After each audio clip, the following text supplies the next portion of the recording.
Көп кыздын башынан өткөнүн мен могу фильмден кийин негедир байкап атам да. Свиданияга чакырып, киного чакыргандар бар.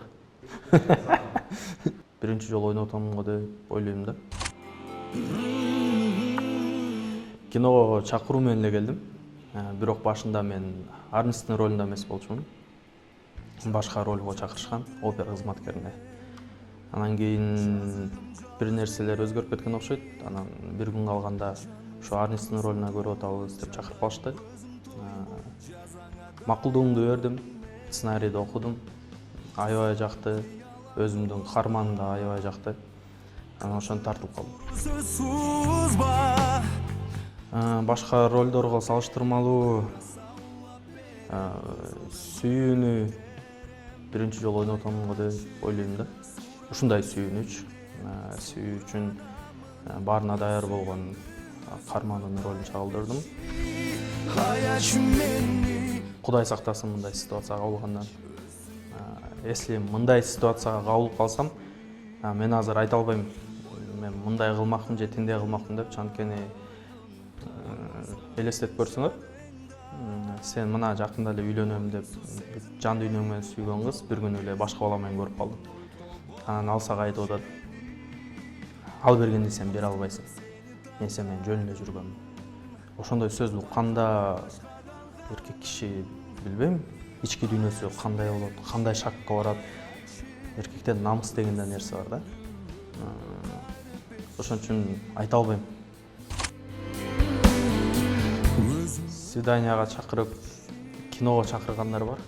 Жакшы эле, көрмөн кыздар Арнисти, Бактиярды эмес, Арнисти аябай жактырып атышат окшойт. Арнисти болсо, Арнисти сүйгөн жигитим болсо депчи. Ошо көп каттар келип турат. Каалоо тилектер, ушундай киного чогуу арбайлуу деген эмелер, сунуштар, жолукпайлуу деген сунуштар болуп турат. Бирок мен барбайм. Реакциялары положительный. Баары тең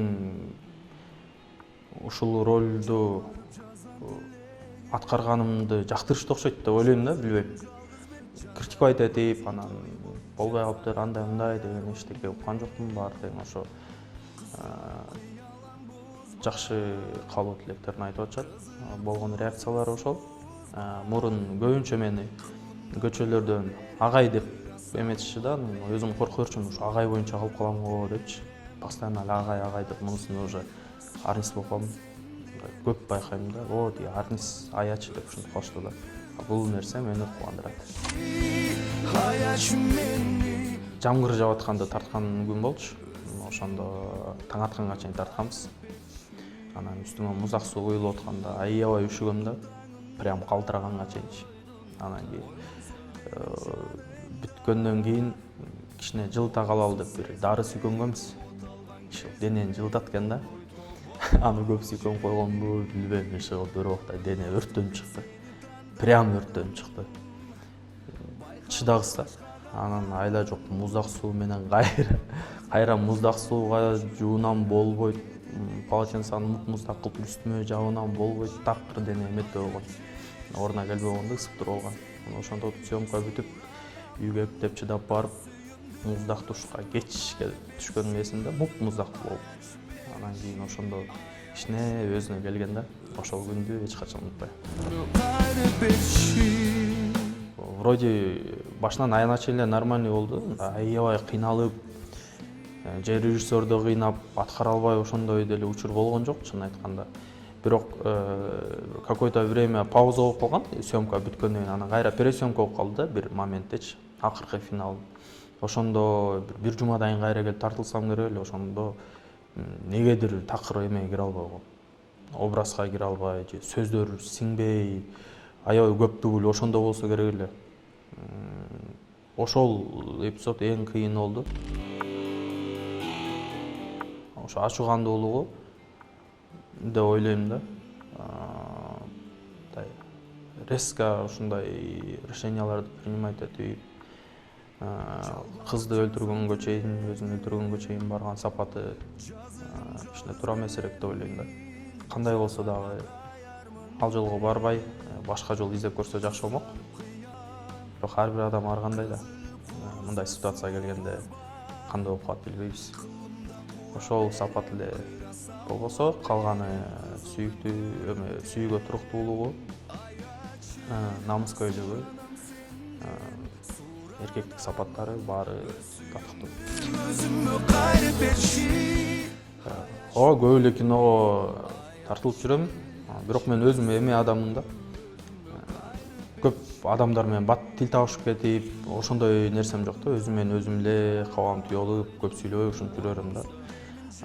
Мында билбейм, негедир съемочный группа менен аябай жакын мамиледе болуп, аябай жакшы болду, мага жакты. Баары тең кичпейил адамдар экен. Жакпаган эле эч нерсеси болгон жок, чынын айтканда. Баардыгы сонун болду, баары менен азыркыга чейин сүйлөшүп, жакшы дос болуп, ушундай болуп калды. Менин оюмча жооптуу эркектер, по-любому эркектер. Биз анан кийин эркек башыбыз менен жөндөн кыздарды күнөөлөй берген болбойт да. Мында болуп кетти, анан бузулуп кетти депчи. Бул нерсенин баарына эркек күнөөлүү. Эркек бир кыздын башын айлантып коюп, анан кийин ал кыз бузулуп кетти деп кайра экинчи эркек сүйлөгөнү бул өтө туура эмес нерсе да. Кыздар уялбаш керек. Ушундай нерсени ата-энесине, жакындарына айтканданчы. Бизде уят, сый деген эме кыргыздарда аябай өйдө турат го. Ошентип уялып, ушундай нерселер калып кала берет. Эч ким билбей да калат. Бул чоң удар деп ойлойм кыздарга. Бул мындай окуялар көп кыздын башынан өткөнүн мен могу фильмден кийин негедир байкап атам да. Мага жазган каттарынан окуп атам. Өзүмдү көрдүм дегендер болуп атат. Бизде өкүнүчтүү, бирок ушундай окуялар көп экен. Ошондуктан эркектер эң биринчи эркек бололу. Кыздарыбызды сыйлайлы.